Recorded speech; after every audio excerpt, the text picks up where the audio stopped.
দেখেন, ভয় যারা দেখায় তারা অভিন্ন প্রতিপক্ষ। ভয় কি আমাকে দেখায়নি, আপনারাও তো এটা জানেন যে আমার বাসার সামনেও ককটেল ফাটানো হয়েছে। ডেইলি স্টার, প্রথম আলো, নিউ এজ তারা যত গুরুত্বের সাথে আমার সংবাদ ছেপেছেন, এটার জন্যই কিন্তু পরিবেশ ইস্যুটাকে আজকে আমার পরিচিতির বাইরেও পরিবেশ ইস্যুটাকে একটা বড় জায়গায় আমরা নিয়ে আসতে পেরেছি। আজকে যে আমার পরিচিতি, এই পরিচিতিটার একটা বড় কারণ কিন্তু গণমাধ্যম। এই যে তিনটা পত্রিকা, ডেইলি স্টার, প্রথম আলো, নিউ এজ তারা যত গুরুত্বের সাথে আমার সংবাদ ছেপেছেন, এটার জন্যই কিন্তু পরিবেশ ইস্যুটাকে আজকে আমার পরিচিতির বাইরেও পরিবেশ ইস্যুটাকে একটা বড় জায়গায় আমরা নিয়ে আসতে পেরেছি।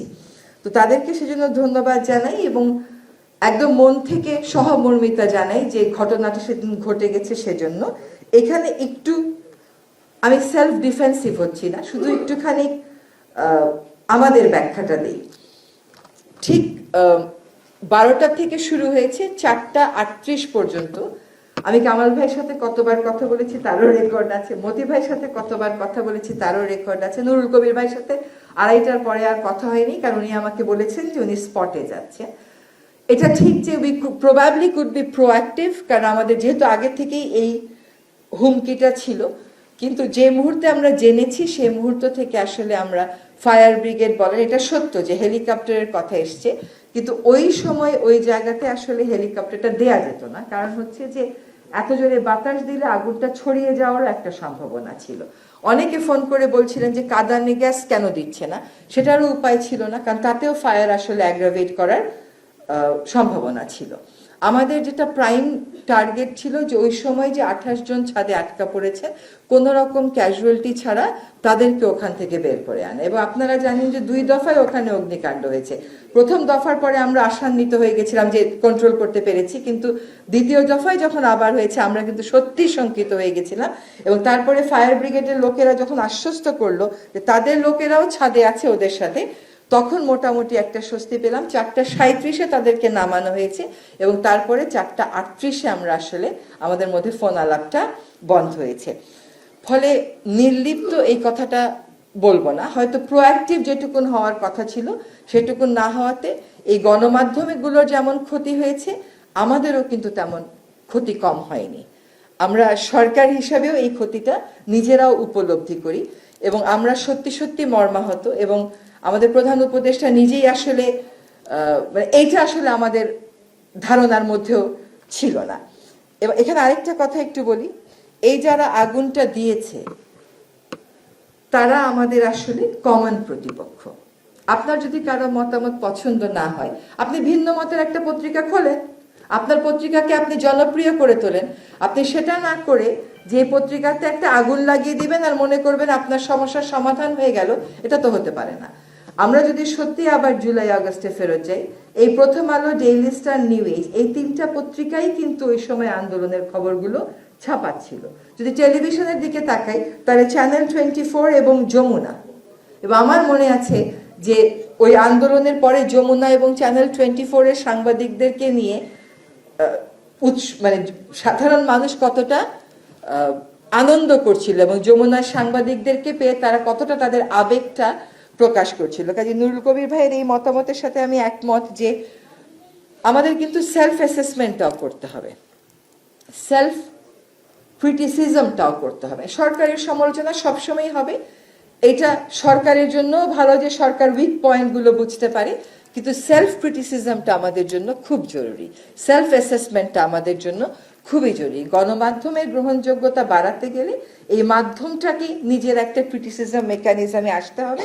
এবং সেই জন্য আজকের যে 2টো ডকুমেন্ট আপনারা দিয়েছেন, এটা আমি মনে করি খুব ভালো একটা উদ্যোগ, একটা বড় ভিত্তি হয়েছে নীতি নৈতিকতা মেনে সাংবাদিকতার দিকে এগিয়ে যাওয়ার কথা।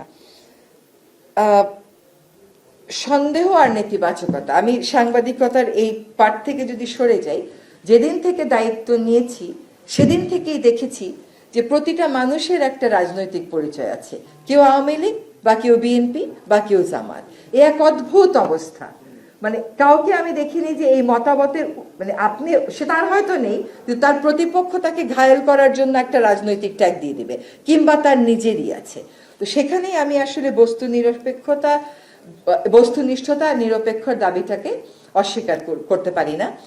এখন দেখেন, সন্দেহ আর নেতিবাচকতার ভিত্তিতে একটা জাতিকে এগিয়ে নেওয়া সম্ভব, বিভাজন করে একটা জাতিকে এগিয়ে নেওয়া সম্ভব। আমরা যদি নতুন বাংলাদেশের স্বপ্ন দেখি তাহলে সেটা কিরকম হবে? সকল মতাদর্শই সেখানে থাকবে, কিন্তু আপনার পেশাগত দায়িত্ব পালনের সময় কোনো মতাদর্শ সেখানে এসে প্রভাব বিস্তার করবে না, কিংবা কোনো স্বার্থ গোষ্ঠীর স্বার্থ সেখানে এসে প্রভাব বিস্তার করবে না। এটাই তো চাই আমাদের। আপনাদের মনে আছে সেই প্রেস কনফারেন্সগুলোর কথা, যেখানে সরকার প্রধানকে প্রশ্ন করা হতো? প্রশ্নগুলো আপনাদের মনে আছে? প্রশ্নের ধরনগুলো আপনাদের মনে আছে? আপনারা কি ওই সেলফ ক্রিটিসিজমটা করেছেন, ওই সেলফ অ্যাসেসমেন্টটা করেছেন? আজকে তো এখানে দাঁড়িয়ে অনেক কথা বলতে পারলেন। একজন খায়রুল ভাই হতাশার কথা বললেন। হতাশ হবেন কেন? সংক্ষুব্ধ হবেন। আপনি অবশ্যই সংক্ষুব্ধ হবার অধিকার রাখেন যদি আপনার যা প্রাপ্য আপনি তা না পান, কিন্তু হতাশ হবার তো কোনো সুযোগ নাই। আর এই সারাক্ষণ সন্দেহ আর নেতিবাচকতার ভিত্তিতে আসলে আমি মনে করি না কাজ করাটা সম্ভব হবে বলে। আমাদের উদ্বেগের জায়গা, কামাল ভাই বলেছেন মালিকানা, উদ্দেশ্য, ওই জায়গাগুলো প্রকাশ করা হয়নি। আমি জানি না Sara, could it be corporation lifting the veil of corporation? I am not sure যে কর্পোরেট এন্টিটির কিছু কিছু জিনিস আসলে আমি এটা আগে শুনিনি কামাল ভাই। কর্পোরেট এন্টিটির কোনো বিষয় আপনি চাইলেই প্রকাশ করতে পারেন না, এটা মানে এমনকি কোর্টেও না। কোর্টে যখন কোনো প্রসিডিংস চলে তখনও সেটা পারা যায় না। বাট এটা আমি কালকে গিয়ে খোঁজ নেবো যে এটা কেন হয়নি। এখন গণমাধ্যম, আমরা যদি সত্যি নতুন বাংলাদেশে গণতন্ত্র চাই, তাহলে গণমাধ্যমের সাথে গণতন্ত্রকে বিচ্ছিন্ন করার আমি কোনো সুযোগ দেখি না। আমি সুযোগ দেখি না যে যুক্তি দিয়ে জয় না করে ভয় দিয়ে জয় করা। দেখেন, ভয় যারা দেখায় তারা অভিন্ন প্রতিপক্ষ। ভয় কি আমাকে দেখায়নি? আপনারাও তো এটা জানেন যে আমার বাসার সামনেও ককটেল ফাটানো হয়েছে। অর্থাৎ ভয় যারা দেখাচ্ছে তারা কিন্তু আমাদের কমন প্রতিপক্ষ। এই কমন বা অভিন্ন প্রতিপক্ষের বিরুদ্ধে যদি আমাদের লড়াই করতে হয়, এবং লড়াই তো করতেই হবে এবং জিততে হয়, তাহলে আমি একটা কথা বলবো যে আমাদের পেশাদারিত্বের প্রশ্ন কোনো আপোষ থাকতে পারবে না, এবং আমাদেরকে এঙ্গেজ হতে হবে। একজন আরেকজনকে প্রতিপক্ষ মনে করে কোনো কাজ হবে না। এতে কি হবে জানেন? আমরা ডিম পোচ করতে গিয়ে দেখা যাবে পুরো রান্নাঘরেই আগুন লেগে যাচ্ছে। আমরা এখানে এসেছি ডিম পোচ করতে, পুরো রান্নাঘরে আগুন লাগাতে কিন্তু আসি নাই।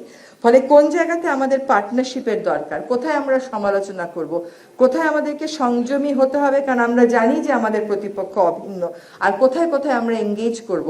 সেই সমালোচনা, সংযম এবং এঙ্গেজমেন্ট, এই তিনটার জায়গা আমাদেরকে ঠিক করে নিতে হবে।